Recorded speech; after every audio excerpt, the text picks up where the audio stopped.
কাপড়টা একটু সরিয়ে ফুটুটা দেখাও তো, তোমার ওই ফুটুতে একবার প্রণাম করবো আমি। তুমি আমার বিচার মানছো? তুমি তো নিজে নিজেই বিচার করলে, যেটা তুমি বলো কি করতে হবে সেটাই করে দেবো। সবই তো জানেন আপনারা, সেইভাবেই করে দেন। আমরা জানি না মা, আপনি বলেন কি করলে আমরা সুখ হবে, আপনি বলেন সেভাবেই করে দেবো। হাইরে মেয়েকে বিয়ে করেছিলাম রে, দিল 14 দিন ভাতা ছিড়ি এখানে ওখানে মারি চলে এলি, রাত মারি দিন মারি চলে এলি, এবার বড় বড় কথা মারাছিস নাকি তুই? সে তো আমি আমার ভাতারের জ্বালানি গেছিলাম লো। এইসব মহিলা অমাবস্যা পূর্ণিমা রাতে জন্ম হয়েছিল এদের। খবরদার আপনি আজে বাজে কথা বলবেন না। ও তা তুমি তো আজে বাজে কথা বলা করাই যে বড় ভাই তো সেটা বিচার করে দিতে, তুমি শুনছো না কেন কথাবার্তা? হ্যাঁ কি বিচার করবে ও? আমি আমার স্বামীর বাড়িতে আছি আর ওই সতীনকে আমি এই বাড়িতে থাকতে দেব না, দেব না। তাতে আমার জীবন চলে গেল, আমি ওকে এই বাড়িতে থাকতে দেব না। এলে এই মাংমারা নিচ্ছিরুলি গুদি, ওকে আগে বিয়ে করেছিল, ওকে আগে বিয়ে করেছিল আমি। হ্যাঁ তুমি যাকে আগে করো কেন, আমি তোমার বউ, এটা মনে রেখে দিও। খাদালো তুই বউ আমার ভাড়া বাল তো। এখন তো বলবি রে, এখন বাবলি এসিস না সাথে করে, এখন তো মস্তানি হবেই তোর। দেখেছেন এমএলএ সাহেব, দেখেন কথাবার্তা শুনেন। ওই তুমি কি বলতে চাইছো কি? তুমি কি চাইছো কি বলো তো? তোমার কথাটা আগে শুনি। আমি আবার কি বলবো? আমি এই বাড়িতে একা থাকবো, ওকে এই বাড়িতে আমি থাকতে দেব না, ওকে নিয়ে আমি একসাথে থাকবো না। তাহলে কি এটাই তোমার শেষ কথা? হ্যাঁ এটাই আমার শেষ কথা। হ্যালো তাহলে বড় বউটা কোথায় যাবে? তুই যদি এটাই শেষ কথা হয়, ও কি বাণিজ্য জলে ভেসে আছে নাকি? তুই দুটো বিয়ে করেছিস, তুই অনেক বিচিওয়ালা পুরুষ, তা তোকে জায়গা কিনে ঘর বাড়ি করে দিবা? কোন ঘর বাড়ি করে দিবে, কোনো টাকা পয়সা কোথা পাবে? তাই না বটে, তো বিশাল হিত মেয়ে ছেলেটা। কি আর বলবো ভাই বলো, যে মেয়ে ছেলে 2 নম্বরই ধান্দা করে সেটা মেয়ে ছেলে না, সেটা হিজড়ে। 2 নম্বরই ধান্দা দেখেই তো বিয়ে করলি আমাকে তুই। এটা বিয়ে করেছিস বলি তো এরকম অশান্তি ঝগড়া করবি নাকি বাচ্চা? এ ফুটু, জি বলেন কাকা। এইভাবে হবে না রে, এই যা বুঝা গেছে। এখানে থাকলে সারা জীবন ঝগড়া অশান্তি বাড়তেই থাকবি। এসে সে এরকমই তো অবস্থা গো কাকা, কেউ কারো কথা মানছি না তো। তুই তো আসল অপরাধী রে বোকাচুদা। মানুষ চা খাই ঠিক আছে, কিন্তু চা খেয়ে ভাতটাকে কেউ পকেটে করে ঘুরে বেড়াই না। তুই ভাত পকেটে করে ঘুরে বেরিয়ে গোটা ময় জামা ময় পিমড়ে লাগিয়ে দিচ্ছিস তুই। বোকাচুদা এমন এমন কাজ করিস, তোরা কাজের কোনো ওষুধ থাকে না বে। এরা মেয়ে নামে কলঙ্ক বে। দেখতে পেয়েছি না বোকাচুদা, কখন থেকে বোঝানোর চেষ্টা করছি, আর উল্টো পাল্টা আজে বাজে কথা বলে গেছি। কি আজে বাজে কথা বললাম আমি? আমি যা সঠিক যা ঠিক তাই তো বলেছি, আমার স্বামীর বাড়িতে আমি থাকবো বলেছি, তারপর কি? ভাই আমার বালের কথাবার্তা তোমার।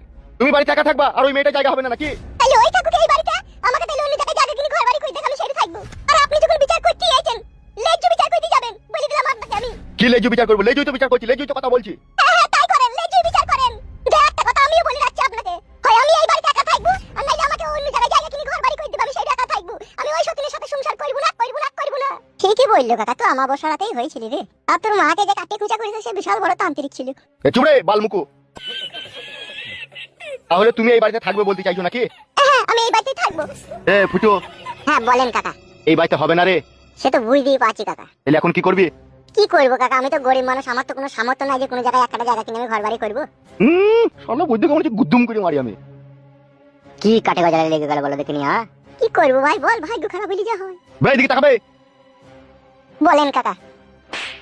শালাদের জন্য দাঁড়িয়ে থেকে থেকে হাত পাই লেগেছি, তুই চোখের উপরে একটু বয়লাম বে। হ্যাঁ কাকা চোখের উপরে বসেন, চোখে ভেঙে দেন, তাতে আমার কোনো অসুবিধা নাই, আমার তো যা হওয়া তো হয়েই গেছে। বে শোন এদিকে টাকা।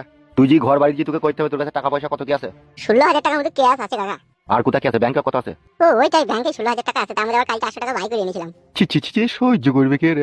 আপনি বিচার করতেছেন, আপনিই করবেন, আমার কে করবে? এই তুমি কথা বলো না তো, তোমাকে কথা বলিনি আমি, ঠিক আছে? এই শোন আমি যেটা বলছি, ও তো এখানে থাকতে দেবে না, আর এখানে থাকলে রাত দিন অশান্তি ঝগড়া হবে। সেই জন্য আমি একটা মনে মনে ভাবলাম, বুঝলি তো? জি বলেন কাকা। আমি তোকে একটা এমএলএ কোটা স্কিম 2,80,000 টাকাটা পাই দেবার ব্যবস্থা করে দিচ্ছি, এই 2-1 দিনের মধ্যে ওই টাকাটা লিয়ে তুই ঘর বাড়ি করবি। তাহলে তো ভালোই হবে গো কাকা, তাহলে দেন, কি আরাম হবে, দেন তাইলে। ঠিক আছে, তুই কালকে আসিস, পাঠিয়ে বসে তোকে আমি সবকিছু দিয়ে দেবো, ঠিক আছে? ওকে তো থাকার ব্যবস্থাটা করে দিলেন, আর একটা বিচার করে দেন কে কার কাছে কতদিন করে থাকবে, আর আমাকে কি কি খেতে বইতে দিবে সেটা বিচার করে দিয়ে যান। একবারই যখন এসেন একবারই বিচার করে দিয়ে যাবেন। কাপড়টা একটু সরিয়ে ফুটুটা দেখাও তো, তোমার ওই ফুটুতে একবার প্রণাম করবো আমি। ফুটেই প্রণাম করে দিলাম, বিচার করে দিয়ে যান, তাহলেই হবে। তুমি আমার বিচার মানছো? তুমি তো নিজে নিজেই বিচার করলে, যেটা তুমি বলো কি করতে হবে সেটাই করে দেবো। সবই তো জানেন আপনারা, সেইভাবেই করে দেন।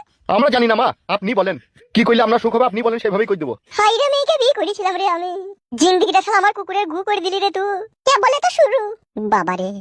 এ চুপবি ফেদা না পালাবো আমি। আলিয়ার কোথায় যাবেন কাকা, বিচার তো হয়ে গেল, ও যাইটা বলছি সেটাই করে দেন। বলো তুমি কি বলতে চাইছো বলো। আমি আবার কি বলবো, সবই তো আপনি করে দিলেন। ও আলাদা করে থাকবে, আমি আলাদা করে থাকবো। আর একটা কথা, আমার স্বামী কিন্তু রাত্রে আমার কাছে থাকবে, দিনে ওর কাছে থাকবে। আমি কারো কাছে থাকবো না রে, আমি গাছের উপরে শুয়ে থাকবো রাত্রে, আমি বনে জঙ্গলে শুবো, আমি বাইরে শুবো না। এ চুপ তো বালমুখ, ওইভাবে হয় না, চুপ। বেশ তাহলে তুমি তোমার স্বামীকে রাতে নিতে চাও, তাই তো? আর কি চাও বলো? আবার কি চাইবো? 4 টাইম যেটা খেতে দিতে হয় সেটা খেতে দিবে ও আমাকে। সেটা কিন্তু যা জুটবে তাই কিন্তু খেতে হবে, বলে দিলাম আগে থেকে। তাই খাবো তো কি আছে, মানে খেতে তোকে যা দেবো তাই খাবে, কিন্তু পাইপটা তুই চাই তাই তো? আবার গাল ঘর কাজ করছো তুমি। ওরে আমার পাইপ ভাতারি বউ রে, তোকে পাইপই তো বলে আমি। এ বুকাচুদা আজে বাজে কথা বলি না, আমি যেটা বলছি সেটা শুন। জি বলেন। তাহলে ফয়সালা মিটমাট সবই হয়ে গেল, তাই তো? হ্যাঁ এখন আপাতত হইলো। আর তোমাকেও বলছি শুনো, জি বলেন।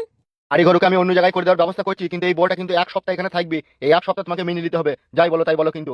বেশ ঠিক আছে, আপনি যখন বিচারক, 1 সপ্তাহের জন্য আমি মেনে নিলাম, কিন্তু আমি কোনো কথা বলবো না, ও আলাদা রাইন আলাদা খাবে, 1 সপ্তাহ বাইরে থাকবে, তারপরে কিন্তু ও চলে যাবে। বুঝতে পারলি তো ফুটো? হ্যাঁ বুঝলাম কাকা। ও কই গো বড় বউ, এদিকে একবার তাকাও। শুনছি বলেন।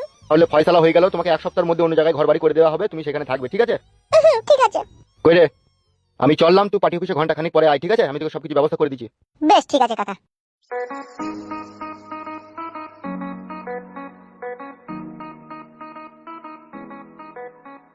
চলো বউ, ওই ঘরে চলো। এসো।